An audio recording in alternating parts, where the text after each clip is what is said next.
Good morning, Zoom. Good morning, Eureka. Thanks, Scott, for that prayer. That was really beautiful. I saw it on Facebook and loved it. It was very nice.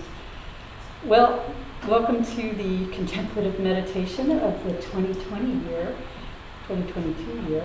And I have a few quotes, short ones. I looked for something from the late, great E.O. Wilson, the biologist that died this week.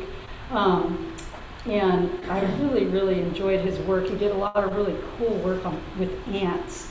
And I thought, wow, he's a perfect one to go with this week's theme of living everyday wonder. But I didn't find the best quotes for this morning's service. So I just wanted to acknowledge the work he did because he was pretty amazing. He was 92.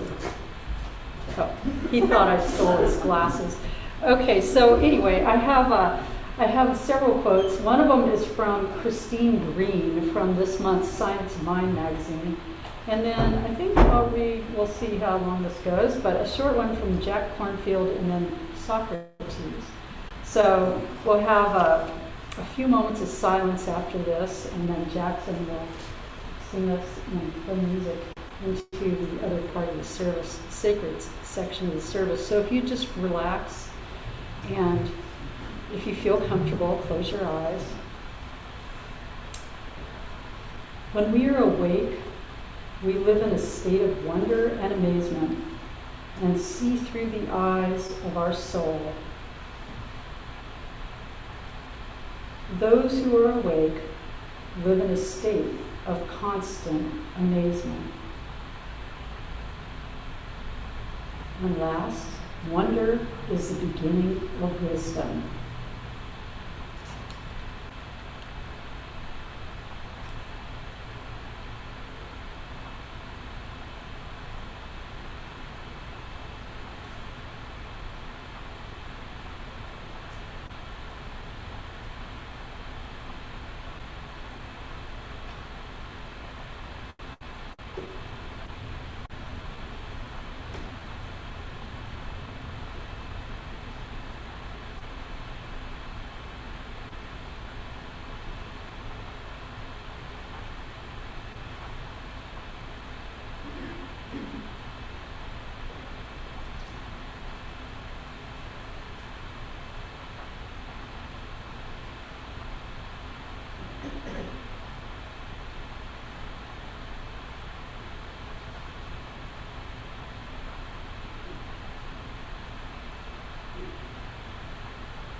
And we are one with Spirit.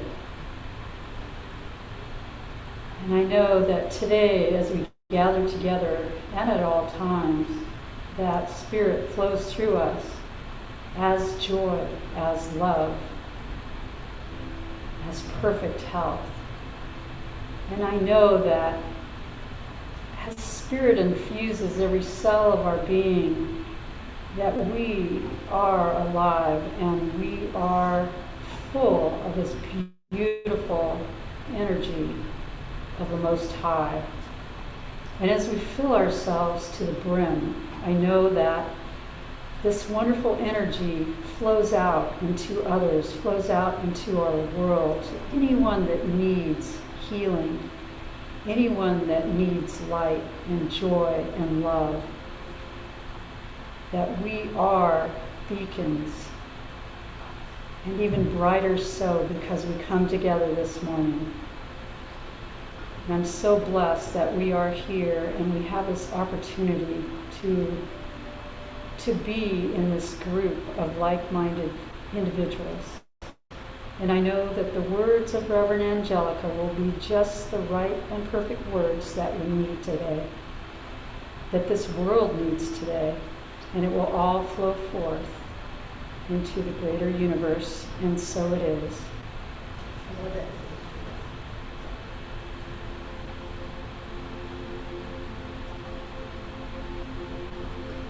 Spirit involved me, tenderly hold me.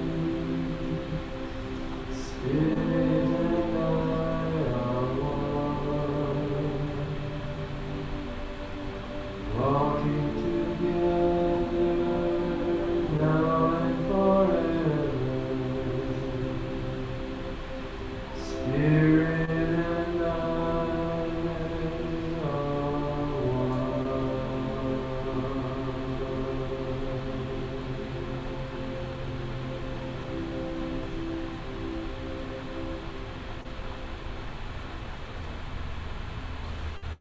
And now we welcome Reverend Angelica.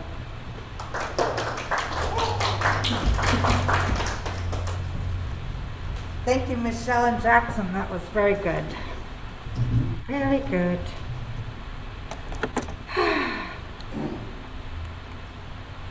Come on. So this morning we're going to start out our year talking about living everyday wonder. Now this is the theme for our year, living everyday wonder. Doesn't that sound great? I mean, it does to me. To be able to focus on living every day in wonder. This, like with the eyes of the child, as we've talked about so much in our center. And so I celebrate this idea of building upon this theme all year long. And I know that by the time next year happens, we're going to be totally different people. We're totally different people than we were last year. So why would it be any different, right? So from our Declaration of Principles, I have two things. This one manifests itself in and through all creation, but is not absorbed by its creation. The manifest body is the body of God. It is the logical and necessary outcome of the infinite self-knowingness of God. These are written by Dr. Holmes. And he also says, we believe that heaven is within us and that we experience it to the degree that we become conscious of it. So that's what living everyday wonder means to me, is realizing that we're living in heaven right now, and that the more we become conscious of it, the more we get to experience it. And we remember that what we're really doing, the truth of what we're really doing is remembering that there's only one life, that life is God's life, and that life is the life we are living right now. It's a wonderful idea to step into, I believe. Joseph Campbell says in The Power of Myth, people say that what we're all seeking is a meaning for life. I don't think that's what we're really seeking. I think what we're seeking is an experience of being alive, so that our life experiences on the purely physical plane will have resonance within our innermost being and reality, so that we actually feel the rapture of being alive. That's what it's finally all about. That idea of the rapture of being alive. You know, again, just like I talked about yesterday. See, I live Sunday, right? So what I talked about last week and what I've talked about so much is that idea of coming to this teaching, of coming to ourselves like little children, where we don't have any preconceived ideas about what things are supposed to be like, or have any shoulds or things like that in our consciousness, that we just have this rapture for being alive. You know, I keep going back to the idea of that little tiny child investigating the world. And we get so busy doing, whether it's doing our job or doing the housework or doing music or whatever it might be. We're so busy doing that sometimes we forget about that rapture of life. And to me, rapture means you can feel the life in your whole body, in every cell of your body. As he says here, so that our life experiences on the purely physical plane will have resonance within our innermost being and reality, so that we actually feel the rapture of being alive. So here's my 3 ideas. The first one is that idea of living. And Eckhart Tolle says in The Power of Now, it's not uncommon for people to spend their whole life waiting to start living. Now what does that look like? It looks like, well, when I lose a few more pounds, then I will go exercise at the gym all the time. Or when I make enough money, then I'll allow myself to do some particular thing, maybe more art or write that book or whatever. When I finish school, then I will do this.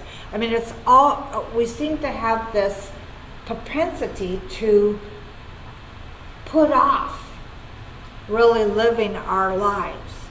As he says, we're spending our whole life waiting to start living.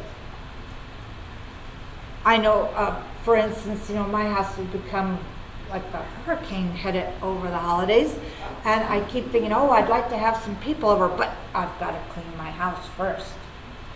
Well, I've had 2 years to really clean my house. I mean, I do it surfacely, but not, I mean, I'm a piler. I realized the other day, I just have to accept that about myself. I make little piles. Here's a pile of this for this class. Here's a pile for things I want to write. Here's a pile of notes. Oh, good. I'm glad I'm not the only one. But think about that for a moment. Just close your eyes for a moment and think, where in my life am I waiting to start living?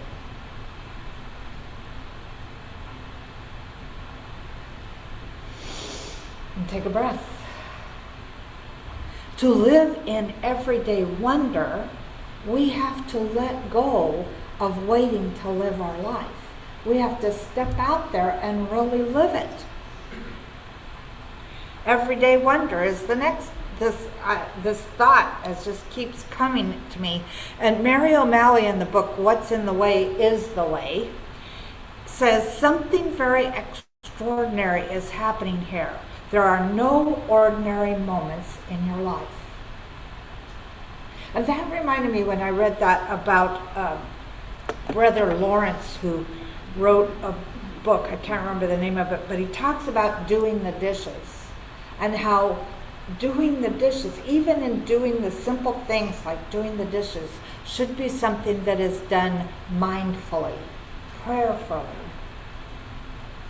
I mean, imagine, this is the same thing that happens when you're brushing your teeth. You start brushing your teeth and you're thinking about, oh, today I've got to do this and I should call that person. And you have your lists that you go through. This is if you're brushing your teeth in the morning, right? And what if we just brushed our teeth? I've given that assignment to foundational students for years and years. Just brush your teeth. Now, most of us, or a lot of us now, have toothbrushes that do it for 2 minutes, right?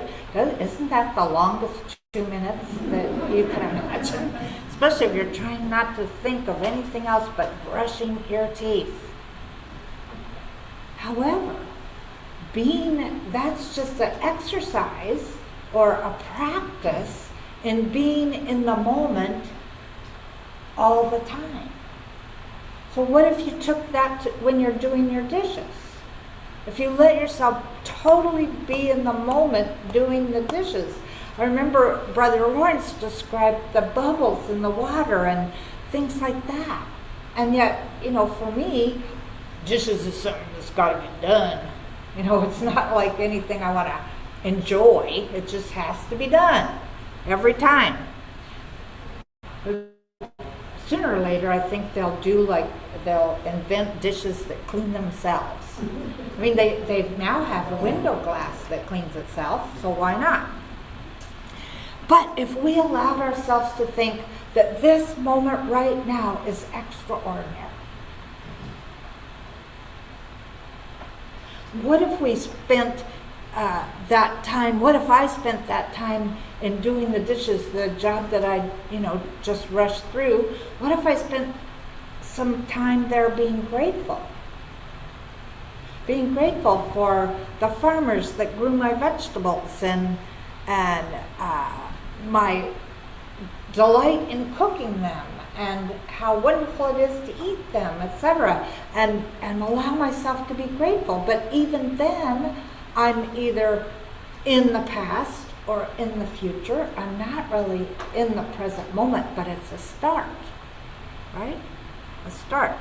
So let's start remembering that there are no ordinary moments in our life.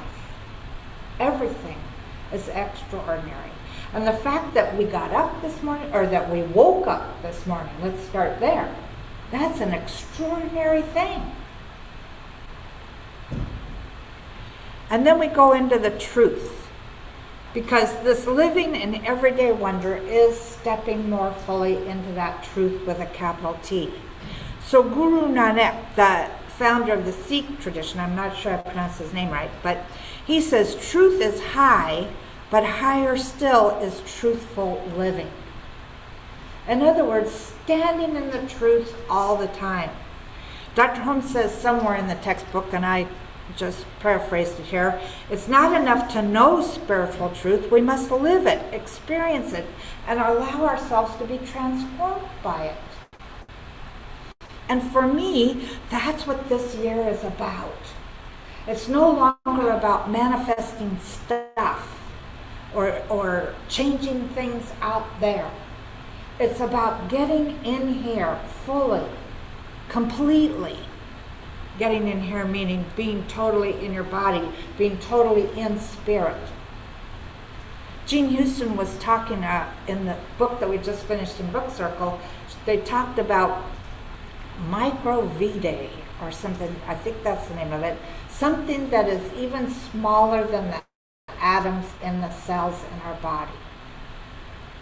And I was thinking about how pretty soon they're going to get to the place where they realize, oh, well, it's all divine energy. And this energy, this microvitae or vitum, I can't remember exactly right now, but this thing is in everything. It's even in our thoughts. It's in absolutely everything. So, and I read that and I thought, yeah, that's the divine energy that we're always talking about. The divine energy that is living as us, that is making these bodies for us, these earth suits for us to live in, that is using us to create atmospheres around it, buildings and homes and clothing and all that kind of stuff. There is nothing that is not divine energy. It's all divine energy, and this is what we really want to remember as we're living everyday wonder. Dr. Holmes says in this thing called life, we must become artists in living. To live by inspiration means to sense the divine touch in everything, to enter into the spirit of things, to enter into the joy of giving. We must become an artist in living. Isn't that a delightful idea? To me it is. I mean, I like creating art, whether it be by, painting or, going to one of Louise's classes or writing. There's art of everything is art. The truth is, we're artists right now, creating our reality. And so we might as well be totally live by inspiration and recognize that the divine is in absolutely everything. They say, and I know you've heard it a bajillion times, there's no spot where God is not. It's absolutely everywhere and everything. And the more we begin to buy into this truth, to really embody it, we begin to live in everyday wonder, where the smallest little things become just amazing. Now here's one for you. A few days ago, I'm sitting at my computer, which I do a lot, and I look at my newest cat, and my newest cat is a failed foster. I finally decided she's my cat. I was fostering a beautiful little Bengal, and she's just so loving and wonderful. It took her a long time to come out of her shell, but man, I decided, nope, I'm not going to look for a home for her. But anyway, so her name's Roxy. Her eyes are going, hmm. And I'm trying to figure out, what are you looking at? And I'm trying to look all where she's looking, because she's fixated on something. And all of a sudden, this fly lands at the top of my screen. And instead of going, ew, a fly, I thought, wow. And it's sitting there going like this, rubbing its little hands together. Wow. And all of a sudden I see this paw coming up like this, and I go, no! And she leaves and the fly leaves. And I thought, that was one of these moments of wonder. The next day, one of my other cats, I'm sitting on the toilet, and my other cat is sitting down, by the door going, and I'm thinking, oh, that fly. And I finish my thing, and I get up, and the fly is on the wall at my eye level. And again, I'm looking at it. And flies have lots of color in them. I thought they were black, except for horse flies, which are bigger, and you could see the color. But so I'm examining this thing, and it's really intricately made. And it just sat there. The next day, I'm again sitting at my computer. No cats around this time, but this buzzing, and then it lands again on the edge of my laptop. And I thought, okay, there's a book that was written by J. Allen Boone called Kinship with All Life. And in that book, there's a fly that he named Freddie. So I said, so, are you Freddie the fly? And it buzzed a little bit, and then it came back and sat down, and I'm thinking, there is something about me that is so calm that it is not afraid of me. Which was really amazing, because normally a fly sees you and they think, fly swatter, So I really felt like I was looking at God expressing as a fly. And that might sound ridiculous to some. But the truth is, if the universe, this divine presence, whatever you want to call it, the one, is absolutely everything that it's expressing as flies and ants and beetles and snakes and, everything that there is. And we can have a relationship with absolutely any of it. Yesterday, the fly was sitting on the window, and I put my hand over it and picked it up and took it outside. I don't know how long flies live. I don't think it's very long. But I thought maybe he would want to live outside. And he let me, or she let me, pick him up and put it outside. And still, that sense of wonder about having an interaction like that. I mean, I've had birds land on my hand and I think, wow, this is amazing. But, you know, an insect that normally flies away from us when it sees us, that was just awesome. And the fact that it lived in my house 4 or 5 days without a cat killing it was really amazing. So we must become artists in living. To live by inspiration means to sense the divine in everything. That dish that you're washing, it's divine. The things that you see flying around, even if you don't like them, it's still divine.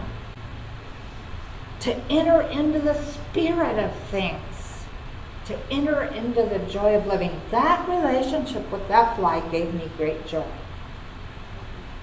And that might sound a little odd, but you guys know I'm an animal person. This whole year is going to be about stepping into the wonder, stepping into the investigation of the divine in us, as us, through us, in each other, in things. I mean, that chair that you're sitting on is God supporting you. Everything is divine. So let's say this affirmation together and we'll go into prayer. And Scott, by the way, is our affirmation person this month. I live in a state of constant abundance, knowing that all I require or want shows up exactly when I need it. I'm grateful for all I have and secure in knowing that the universe always provides beyond my expectations.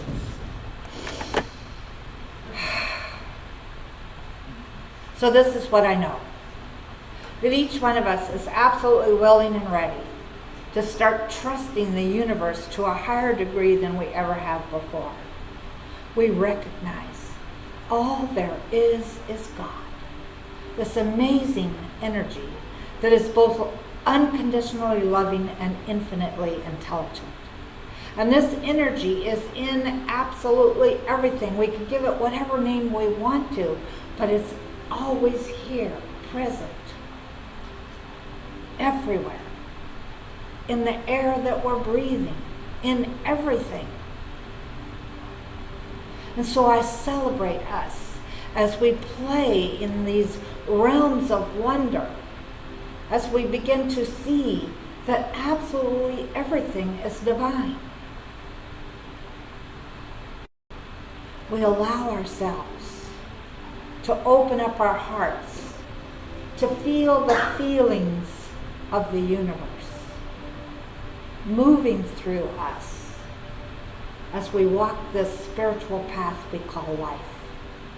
And I know for each one of us that this year is about comfort and joy and love and peace, compassion, kindness. This year is about being as close to being godly as possible. Actually, we can't stop from being godly because that's what we are, but our conscious awareness is now opening to have that experience at a deeper level, a higher level than ever before. And I know that as we do this, we are blessed immensely by these little everyday moments, how we see the divine in everything. I know that together and individually, we are growing. We are expanding our parentheses in eternity. We are knowing the truth. And that truth is setting us free from all the chaos that is outside of us, all the wobbles. So with a grateful heart, I celebrate each one of us as we allow ourselves to look deeply into the mirror and say, this too is God. It's all divine. There is nothing but the one life, absolutely everywhere. And what joy this can bring us. This year is a good year. I declare that. I know that it is true. And so it is. By the way, I wanted to mention something that I forgot that I was going to mention earlier. You know, I play around in the Disneyland of metaphysics all the time. And in numerology, 2022, Somewhere recorded. in numerology, 2022 is a 6. A 6 in Emma Curtis Hopkins' teaching is laborless success. Take that in for a moment. Laborless success. It means you don't have to work really hard. You don't have to work really hard to be a success. You don't have to work really hard to be the truth of your being. We just open up to it and say yes. Yes.